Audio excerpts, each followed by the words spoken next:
right, so I can compose functions is our topic here. Here's the notation for compositions of functions. That is read f of g of x. That is how you read that notation right there. Some people call it FOG for short, but f of g of x is what that notation means. Now, I don't particularly like that notation because that notation tends to make people think that they are supposed to multiply by x, when really it is just another form of function notation. I prefer, instead of the little circle, because that can also be confused for multiplication if you don't write it correctly, I prefer the parentheses notation. The f parentheses g parentheses x. It's read the same way. You still read that f of g of x.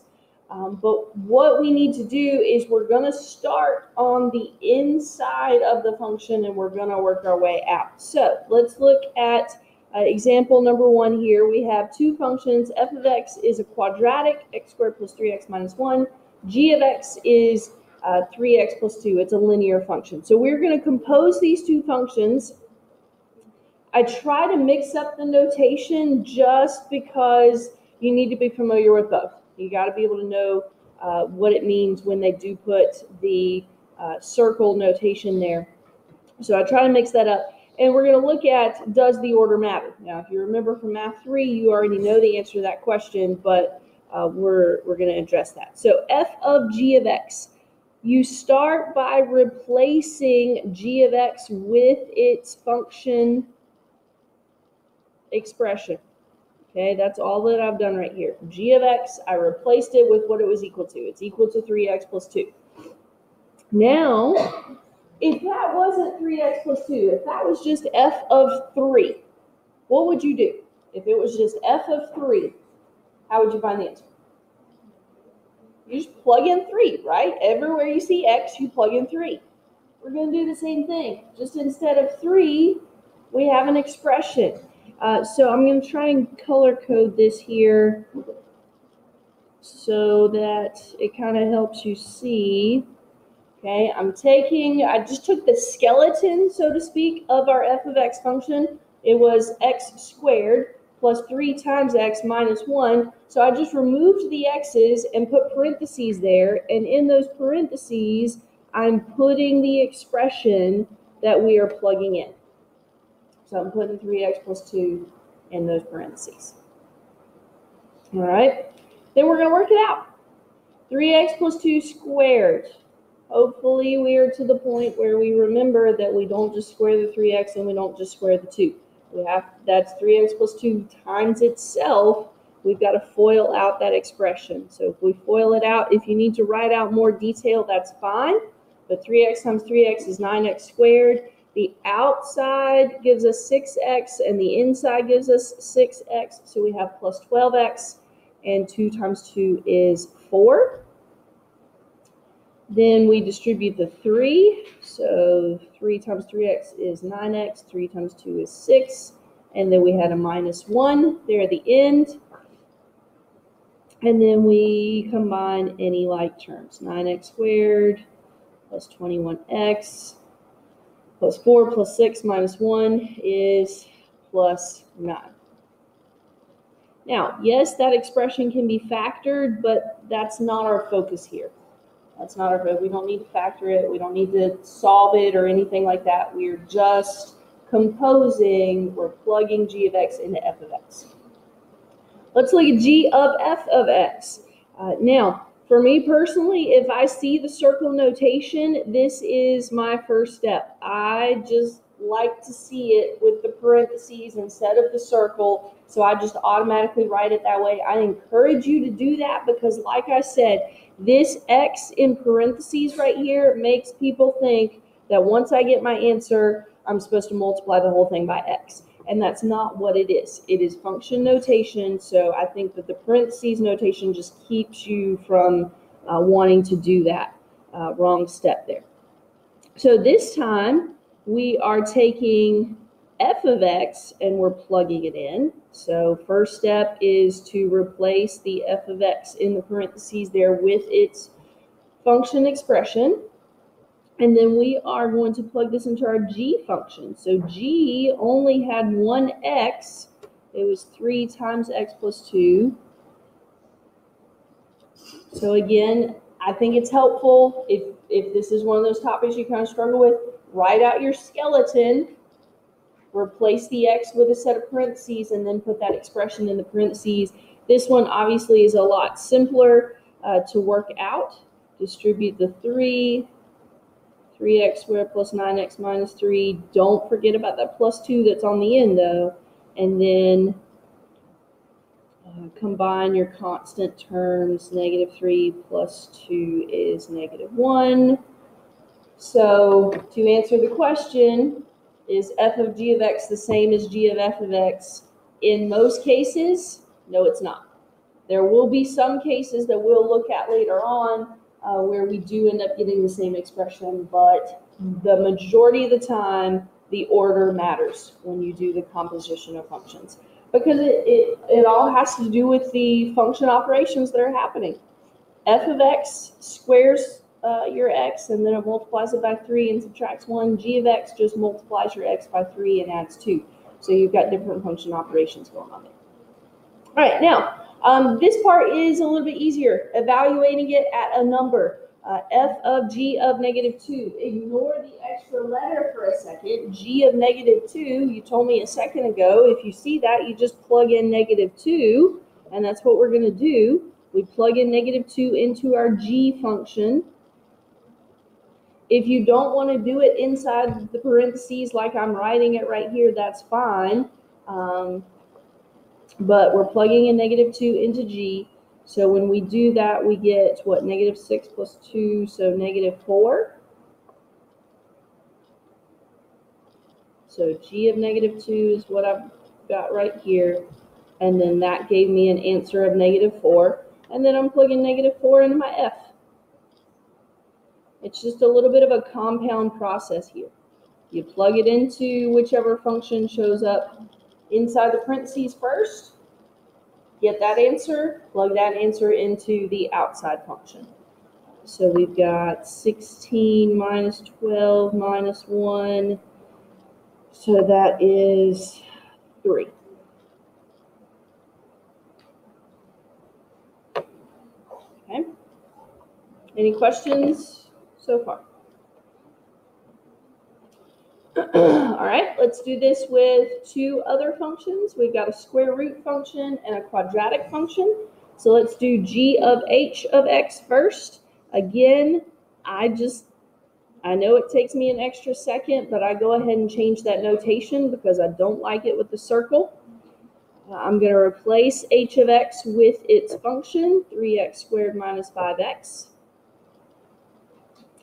And then I'm going to go to my g function. I'm going to write down my skeleton. It's a square root. I've got x minus 4. I'm just going to leave off the parentheses here because I'm not doing anything else to the x.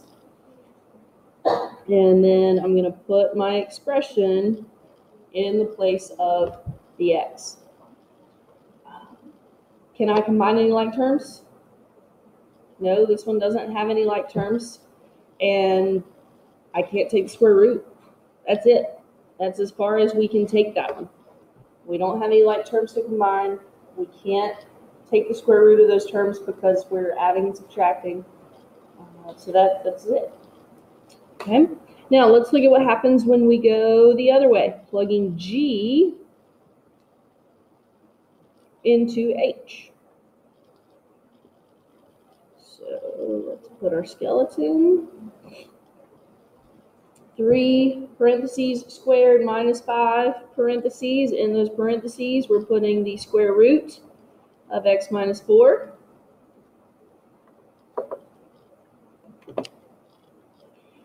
When we square a square root, we just did our radical unit. What happens? It cancels. So we have 3. You need to put this in parentheses, though, because of the 3 that's in front of that. When you square it, you need to put the x minus 4 in parentheses.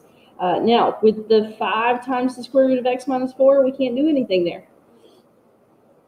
The 5 isn't under a square root, so we've got to leave it in front. There's nothing we can do there. So all we can do now is distribute the 3. And I know it looks weird. You're not used to seeing a mixture of functions like this, but it's possible to have part of it be a linear function and then the other part be a square root function.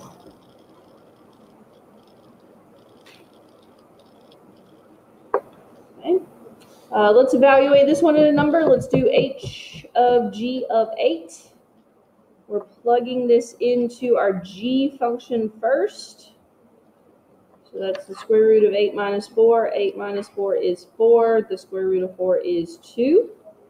So then we're plugging 2 into our h function. Now is a good time to address this. 3 times 2 squared. You don't multiply first. That's not equal to 36. You do exponents first. 2 squared is 4, and multiply that by 3. So the correct answer there is 12 minus 10, which is 2. Now, if you type it into your calculator will handle the order of operations the way that it's supposed to. Remember, I always try and do as much as I can without a calculator to practice those arithmetic skills. So I just wanted to go over that to clarify. Okay, questions so far? Now, you may not just be given a function. Example 2 there, we don't know what f of x and what g of x look like. We're just giving a table of values that has a few select values given to us. When x is -2, 0, 1, and 4, we know what the values for f and g are, and that's all we know. So that's what we're limited to. So g of -2, we got to get that information from the table. So when the x is -2, g of x has a value of 1. So now we're finding f of 1. So when x is 1, f is 0. So f of g of -2 is equal to 0.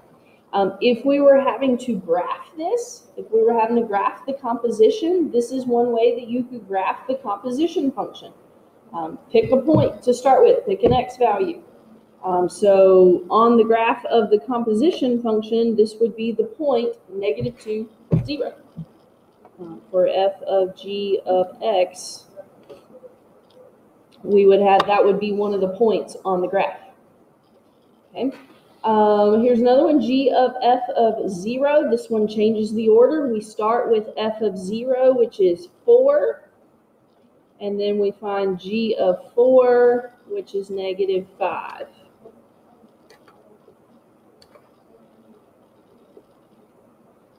So on the graph of g of f of x, we would have the point x is 0, the y value is -5. If we were having to graph the composition g of f.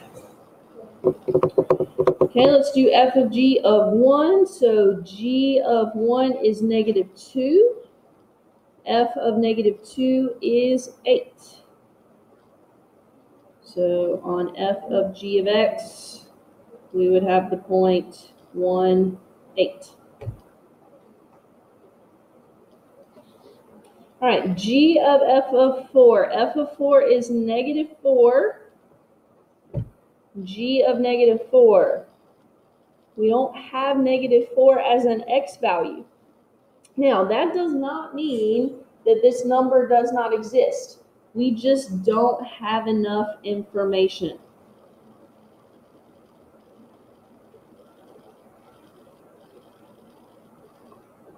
Not enough information to determine.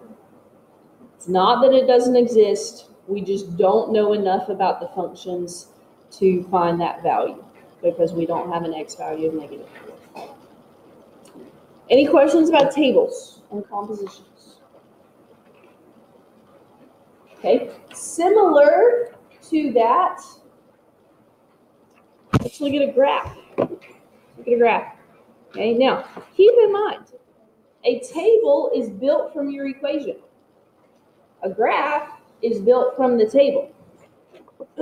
So we should be able to do this. It's just looking at it from a slightly different perspective. So g of f of -5. We've got graphs here of f of x is that downward facing parabola. G of x is the upward facing parabola. So f of -5. Let's go to our graph where x is -5. What's our y value? It is -2. So we've got to find g of -2. So when our x is -2, the y value is 1. So g of f of -5 is 1. Did everybody see how that happened, or did I do that too quickly?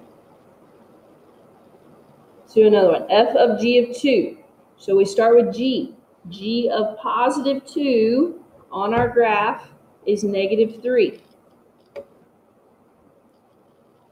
So then we find -3, and we need the y value from f. That's +6.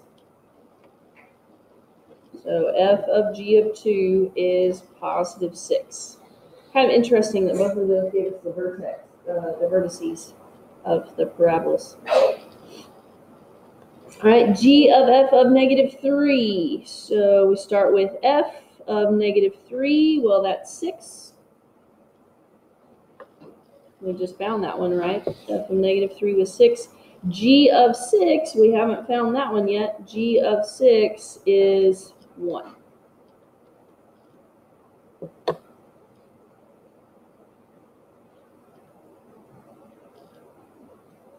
So, something to note, we got the same answer for two different values here, but it kind of makes sense. We've got a parabola. That's possible for that to happen.